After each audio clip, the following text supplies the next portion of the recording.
Quando meu pai me olhou nos olhos e disse: "Não és mais meu filho, seu gay nojento", o chão abriu-se debaixo dos meus pés. Expulso de casa numa noite chuvosa em Lisboa, sem um tostão e o coração em pedaços, agachei-me na calçada do comércio para apanhar uma carteira de pele preta luxuosa que alguém deixara cair, ignorando que o seu dono era o bilionário Alexandre Mendes, cujo gesto de gratidão mudaria o destino de muitos, incluindo o meu. A chuva caía fina mas constante, encharcando o meu casaco fino e fazendo os meus ténis rangerem contra o empedrado. Tinha saído de casa há pouco mais de uma hora, com uma mochila velha ao ombro onde cabiam apenas 2 mudas de roupa, o carregador do telemóvel e uma fotografia antiga dos 3, eu, a minha mãe e o meu pai, tirada no dia da minha formatura. O resto ficara para trás, o quarto que fora meu durante 25 anos, os livros de design gráfico que colecionava desde o liceu, o computador onde passava noites a criar logótipos para pequenas empresas. Tudo perdido porque uma mensagem no telemóvel, esquecida aberta na mesa da sala, revelara o que eu tentara esconder durante tanto tempo. "Como podes fazer isto à tua mãe?", gritara o meu pai, a voz rouca de raiva contida. A minha mãe chorava em silêncio no sofá, as mãos apertadas no colo como se rezasse para que tudo fosse um pesadelo. O meu irmão mais novo, Pedro, ficara calado à porta da cozinha, olhando para o chão. Nenhum deles me abraçara. Nenhum deles dissera: "Vamos conversar." Apenas a palavra gay, repetida como uma maldição, seguida da ordem seca: "Sai. Não quero ver-te mais nesta casa." Caminhei sem destino, os faróis dos carros borrando-se na cortina de água. Passei pela Praça do Comércio, vazia àquela hora, as colunas do terreiro do Paço brilhando molhadas sob os candeeiros. O frio entrava-me pelos ossos, mas o frio interior era pior, uma sensação de vazio absoluto, como se me tivessem arrancado uma parte de mim e a tivessem atirado ao rio. Sempre soubera que era diferente. Desde os 15 anos, quando o olhar se demorava mais nos rapazes do futebol do que nas raparigas da turma. Escondi, menti, namorei raparigas para manter as aparências. Mas aos 23 anos, numa viagem a Porto com amigos, conheci o Rui. Um beijo roubado num bar do Cais de Gaia mudou tudo. Depois veio o silêncio, as desculpas, o medo constante de ser descoberto. Até aquela noite. Sentei-me num banco de pedra junto ao rio, o corpo tremendo. Foi então que vi a carteira preta, quase invisível contra o empedrado escuro, mas o fecho dourado refletiu a luz de um candeeiro. Apanhei-a, as mãos geladas. Abri-a devagar. Notas de 50 e 100 euros, pelo menos 5.000 cartões de crédito Platinum. Uma carta de condução com a fotografia de um homem de 40 anos, cabelo escuro bem cortado, olhos castanhos intensos, sorriso sério. Alexandre Mendes, morada na Avenida da Liberdade, número que eu conhecia dos jornais. O bilionário da Ecotec, a empresa de energias renováveis que estava a transformar o país. Havia também uma fotografia pequena, amarelada, de uma criança a sorrir, talvez uma sobrinha ou um filho distante. O dinheiro queimava-me os dedos. Podia resolver tudo, um quarto barato em Alfama, comida para uma semana, talvez um bilhete de comboio para longe. Mas fechei a carteira. "Não sou ladrão", murmurei para a noite. "Não vou começar agora." Guardei-a no bolso interior do casaco e comecei a caminhar para a Avenida da Liberdade. Os pés doíam, a fome apertava o estômago, mas algo dentro de mim se endireitava pela primeira vez em horas. Talvez fosse loucura. Talvez fosse o único gesto decente que me restava. Cheguei ao prédio luxuoso quase à meia-noite. O porteiro olhou-me com desconfiança, roupa molhada, cabelo colado à testa, mochila velha. Expliquei, mostrei a carteira. Ele telefonou. 10 minutos depois, o elevador abriu-se e Alexandre Mendes apareceu, de camisa branca com as mangas arregaçadas, o rosto marcado pela preocupação. "És tu o rapaz que encontrou a minha carteira?" Assenti, estendendo-a. Ele pegou nela, verificou rapidamente o conteúdo e depois olhou-me nos olhos. "Entra. Estás encharcado." Foi assim que tudo começou. Não recusei o café quente que ele me ofereceu na cozinha ampla do apartamento. O espaço era minimalista, janelas do chão ao teto com vista para a cidade iluminada, móveis de design escandinavo, uma parede inteira com livros e prémios. Alexandre sentou-se à minha frente, a carteira agora sobre a mesa de mármore. "Podias ter ficado com o dinheiro." Muitos teriam ficado. Encolhi os ombros. Não seria eu. Ele sorriu pela primeira vez, um sorriso cansado mas genuíno. "Chamo-me Alexandre." "E tu?" "Miguel. Miguel Ferreira." Contou-me que tinha perdido a carteira ao sair de uma reunião tardia, distraído com uma chamada importante. Agradecia-me com sinceridade. Depois reparou na minha mochila, nas roupas molhadas, no tremor das minhas mãos em torno da chávena. "Onde vais dormir esta noite?" Não respondi logo. O orgulho ainda me queimava a garganta. Mas a verdade saiu baixa, não sei. Fui expulso de casa hoje. Não perguntei porquê. Apenas acenou com a cabeça, como se compreendesse mais do que eu imaginava. Tens um sítio para ficar? Abanei a cabeça. Fica no quarto de hóspedes. Só esta noite. Amanhã vemos. Aceitei porque não tinha escolha. O quarto era maior do que o meu antigo, lençóis brancos impecáveis, casa de banho privativa. Tomei um duche quente, vesti uma t-shirt e calças de fato de treino que ele me emprestou. Quando me deitei, o cansaço bateu-me como uma onda, mas o sono demorou a chegar. Pensava no meu pai, na mãe, no irmão. Pensava em Alexandre, no seu olhar calmo, na forma como não me julgara. Acordei com o cheiro a pão torrado. Alexandre estava na cozinha, já vestido para o dia, camisa azul clara e gravata solta. Bom dia. Dormiste bem? Melhor do que esperava. Durante o pequeno almoço falou-me da Ecotec. Estamos a construir parques eólicos no Alentejo. O país precisa disto. Falou com paixão, os olhos brilhando. Eu contei-lhe do meu curso de design, dos projetos freelance que mal davam para pagar a renda. Ele ouviu atentamente. À tarde, levou-me a uma reunião rápida na sede da empresa, no Parque das Nações.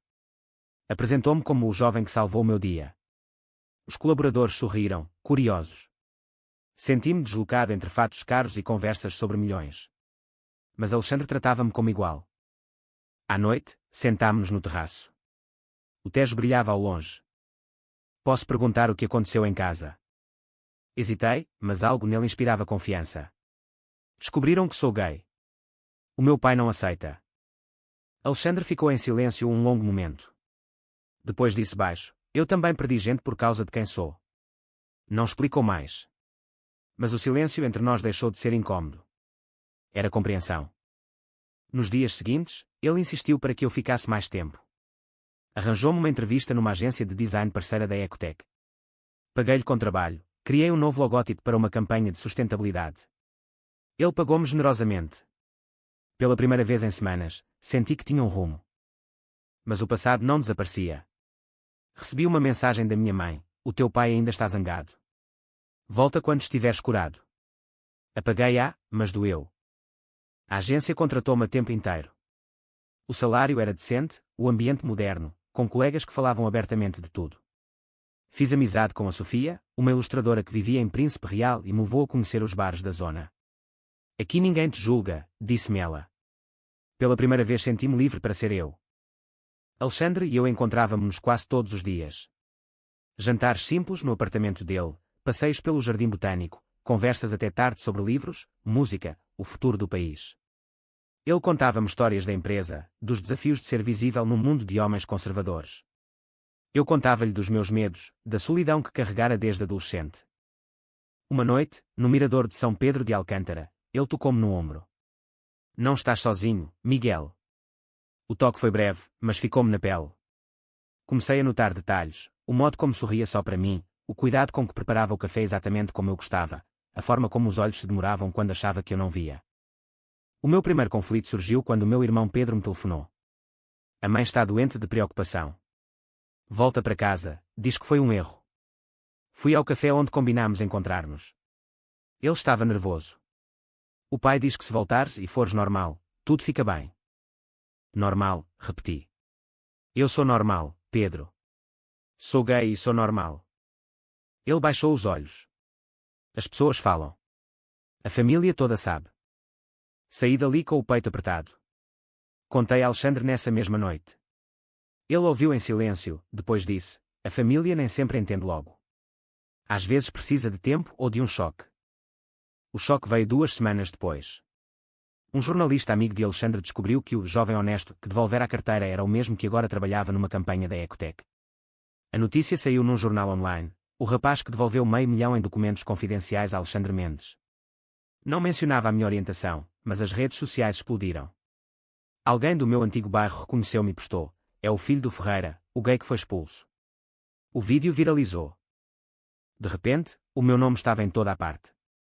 Comentários cruéis, mas também mensagens de apoio de desconhecidos. O meu pai telefonou furioso, estás a envergonhar-nos a nível nacional. Desliguei. A visibilidade trouxe oportunidades, mas também problemas. Na agência, um cliente importante retirou o projeto depois de ler os comentários. Não queremos associação com polêmicas, disse o chefe, constrangido. Perdi o contrato. Alexandre ofereceu-me trabalho na Ecotec como designer interno. Aceitei, grato, mas com medo de estar a depender demasiado dele. A nossa relação aprofundava-se devagar. Um jantar em Sintra, mãos que se roçavam por acidente, olhares que duravam mais do que deviam.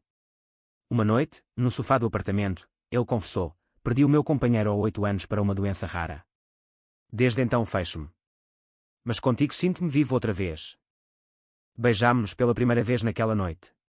Foi suave, cheio de anos de espera. Não houve pressa, apenas a certeza de que pertencíamos um ao outro. Mas a felicidade durou pouco. Um rival de negócios de Alexandre, o empresário conservador Luís Carvalho, descobriu a nossa relação através de um detetive privado.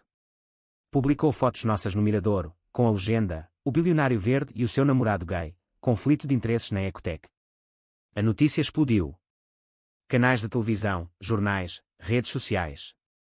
Portugal inteiro falava do casal gay que abalava o mundo empresarial. A minha família apareceu na porta do prédio de Alexandre.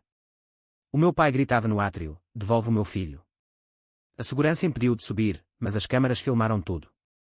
A minha mãe chorava ao fundo. Senti-me dividido entre raiva e pena. Alexandre enfrentou a crise com calma. Convocou uma conferência de imprensa. A minha vida privada não afeta a minha empresa. O Miguel devolveu-me algo mais valioso que dinheiro: a fé na decência humana. Defendeu-me publicamente, falou de inclusão, de direitos. A Ecotec perdeu alguns contratos, mas ganhou outros de empresas progressistas. O ponto mais baixo chegou quando o meu pai sofreu um infarto ligeiro. A notícia chegou-me pelo Pedro. Corri para o hospital. No corredor, a minha mãe abraçou-me a chorar. Ele pergunta por ti. Entrei no quarto. O meu pai, pálido, olhou-me longamente. Não aprovo. Mas não quero perder-te. Não foi aceitação plena, mas foi um começo. Abracei-o com cuidado. Ao mesmo tempo, Alexandre enfrentava pressão interna na empresa. Alguns acionistas queriam a sua demissão. Ele reuniu o conselho e disse: se a minha felicidade custa o cargo, entrego-o. Mas não vou esconder quem sou. O conselho recuou. Eu, por minha vez, organizei uma exposição de arte em Príncipe Real com obras de artistas LGBT. Alexandre apoiou financeiramente. A inauguração foi um sucesso, com centenas de pessoas. Mas um grupo de manifestantes conservadores apareceu à porta. Gritos, empurrões. Um deles atirou um ovo que me acertou no ombro. Alexandre colocou-se à minha frente, protegendo-me. Nessa noite, em casa, chorei nos seus braços. Por que tanto ódio? Porque o medo deles é maior que o nosso amor, respondeu ele. Decidi então fazer algo maior. Criei uma campanha digital para a Ecotec: energia limpa, corações livres. Histórias reais de pessoas LGBT em Portugal. O vídeo principal era o meu, desde a expulsão até ao encontro com Alexandre. Tornou-se viral. Milhões de visualizações. O Presidente da República mencionou-o num discurso sobre inclusão. 6 meses depois, estávamos no Alentejo, no parque eólico que Alexandre inaugurara. O vento fazia girar as pás brancas contra o céu azul. Ele pegou-me na mão em público, sem medo. Casas comigo? Disse sim, com lágrimas nos olhos. A minha família veio à cerimónia simples em Lisboa. O meu pai ainda não me chamava Genro, mas apertou a mão de Alexandre e murmurou: cuida dele. A minha mãe chorou de felicidade. Pedro tirou fotografias. O país mudou um pouco por nossa causa. Debates na Assembleia, novas leis de proteção, mais visibilidade. O casal da carteira tornou-se símbolo de esperança. Hoje, ao olhar para trás, vejo que a rejeição foi o início da minha verdadeira vida. O amor de Alexandre ensinou-me a ser inteiro. A honestidade daquela noite chuvosa devolveu-me muito mais do que uma carteira, devolveu-me a mim mesmo. A verdadeira aceitação familiar só surge após um choque nacional. Verdadeiro ou falso?